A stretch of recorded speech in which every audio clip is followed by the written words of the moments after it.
ओम श्री गुरुवे नमः। ओम श्री गणेशाय नमः। ओम श्री सरस्वती नमः। जय व्यास जी महाराज। जय श्री सुखदेव जी महाराज। द्वितीय स्कंद का पहला अध्याय। सुखदेव जी द्वारा भगवान के विराट रूप में मन की धारणा का वर्णन।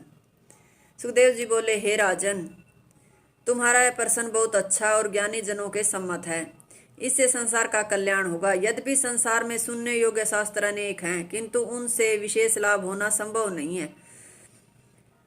मनुष्यों की आयु बहुत थोड़ी है, उसमें भी रात्रियां निद्रा और स्त्री संगत से बीत जाती हैं और दिन धन की चिंता एवं कुटुंब के भरण पोषण से बीत जाते हैं।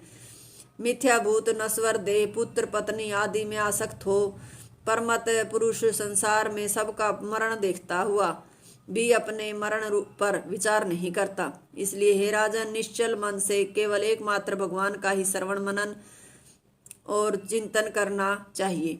यद्यपि मेरी निर्गुण ब्रह्म में स्थिति थी, फिर भी भगवान की लीलाओं से आकृष्ट होकर मैंने श्रीमद् भागवत का अध्ययन अपने पिताजी से किया।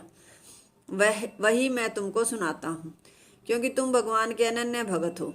उसके श्रवण से शीघ्र ही भगवान में तुम्हारा अनुराग हो जाएगा।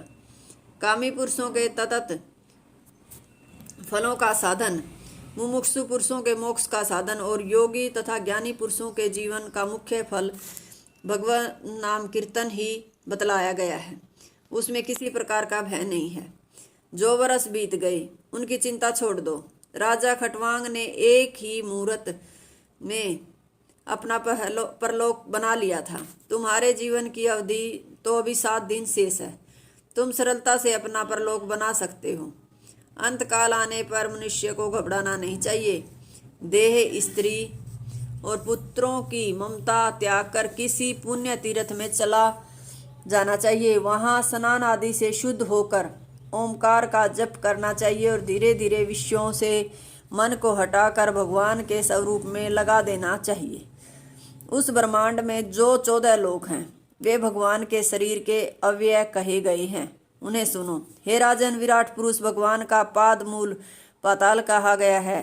एडी तथा पाद का अगर भाग रसातल, दोनों गुलफ महातल, जंगा तलातल, 2 जानू सूतल, 2 उरु वितल और अतल, जगन महीतल और नाभि नभ स्थल कहा गया है।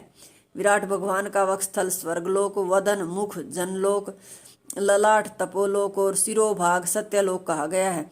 तेजोमय इंद्र आदि देवता भगवान की भुजाएं, दिशाएं, कर्ण, शब्द, श्रोत्रेंद्रिय, अश्विनी कुमार, नासिका पुट, गंध ग्राणेन्द्रिय तथा अग्नि भगवान का मुख कहा गया है। भगवान के शरीर की नाड़ियां नदियां हैं, रोम वृक्ष हैं, श्वास वायु, गति काल तथा कर्म संसार कहा गया है।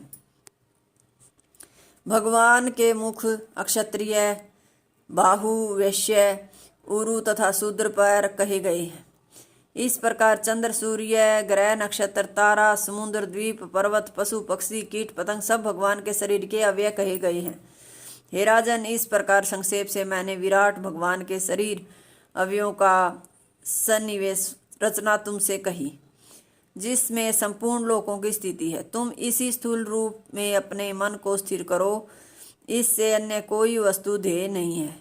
इस धारणा से तुम इस मिथ्या जगत में छिपे हुए आनंद निधि सत्य मूर्ति भगवान को प्राप्त कर लोगे और फिर संसार में तुम्हारा आवागमन न होगा।